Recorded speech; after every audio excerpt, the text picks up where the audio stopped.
الله مهربان به جبرائیل امین علیه السلام میفرمایند بعد از آنی که دوزخی ها داخل دوزخ و جنتی ها داخل جنت هستند، میگه رسول الله صلی الله علیه و سلم در یک جا استراحت دارند که 12,000 تا دروازه دارند، با تمام کسانی که داخل جنت هستند نشستگی‌اند. میگه الله مهربان رحمت خدا را نشان میده، مهربانی خدا را ما ببینیم. الله مهربان به جبرائیل امین علیه السلام میفرماید جبرائیل یک بار دوزخ رفته از حال امتی حبیبی من خبر بگیر که در چه حالند. خداوند میداند که در چه حالند، ولی جبرائیل امین علیه السلام میفرستند. حکمت میبینیم. حضرت جبرائیل امین علیه السلام میگه از همه بالاترین طبقه دوزخ امتی پیامبر صلی الله علیه و سلم هستند. کسایی که گناه کبیره میکنن از دنیا به توبه میروند، توبه نکرده خداوند جانشون میگیره. خداوند به هر یکی ما و شما توبه نصوحا را نصیب بگردانه. وقتی که امت جبرائیل امین علیه السلام میبینن دیگه فیغان میکنن، گریه میکنن، ناله میکنن، داد میزنن. تو چی هستی؟ کی هستی که اینقدر صورت زیبا داری؟ میگه من جبرائیل هستم. میگن همون جبرائیله که با محمد صلی الله علیه و سلم وحی می آوردی؟ میگه آری ما همو هستم. میگه رسول الله از حال ما آگاه هست؟ میگه نه آگاه نیست، من خداوند فرستاد که از حال شما با خبر باشم. میگه برو به رسول الله صلی الله علیه و سلم حال ما را بیان بکن، بگو که امتی رو سیاهد تمام جاشون دوزخ سوخته. بجوش میگه بجوز همون پیشانی هاشون که جای سجده هست.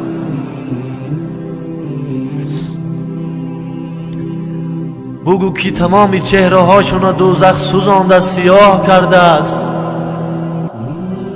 بداد ما برسه. جبرائیل امین علیه السلام نزد الله می بیا، بیان میکنه واقعه را. الله میفرماید برو به حبیبی من بگو که امتش در همه حالته.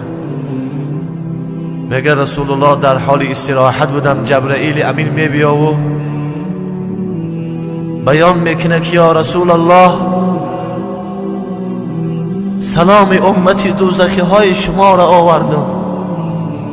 امت های شما که در دوزخ نیستش سلام هموها را آوردم. و امتی شما فرمودن که برو با محمد صلی الله علیه و سلم بگو که دوزخ چهره های ما را سیاه کرده است، ما در عذاب سخت هستیم، به داد ما برسن. رسول الله صلی الله علیه و سلم وقتی میگه این سخن میشنون در جنت گریه کنان میبره، به عرش خدا میره، به تای عرش خدا میره. چنان خداوند ستایش میکنه که خدا راضی میشه، میگه برو هر کی را میخواهی از دوزخ آزاد بکن. رسول الله صلی الله علیه و سلم ملائکه ها وقتی که طرفی دوزخ میبیارن برای امتهای عاصی را آزاد کردن، ملائکه های دوزخ وقتی رسول الله صلی الله علیه و سلم میبینن از حیبتش میگریزن. مالک میگه کجا میری؟ میگه ما جرأت نداریم که رو پروی محمد رسول الله امت شب بسوزانیم، عذاب بتیم. میگه نزدیک میشه دوزخ میبینه، دوزخ از حیبت رسول الله فرار میکنه. بشناسیم ما قدر منظرت شخصیت بزرگواره. دوزخ از رسول الله فرار میکنه. مالک میگه وایس کجا میروی؟ میگه محمد صلی الله علیه و سلم میبیا، من طاقتش ندارم. رسول الله میبیاد دوزخ نگاه میکنه، همه رسول الله هم میبینن، فیغان میزنن، میگه ای دوزخ، کسی که در داخلت چین یک دانی گندم ایمان داره برار.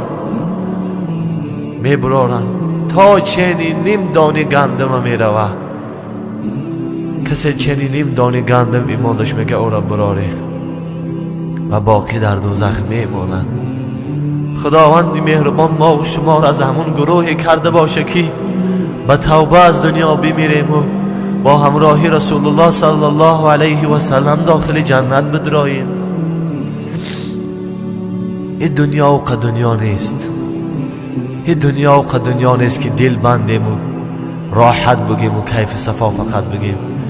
یک روز مرگ همه راحت های ما را میشکنه.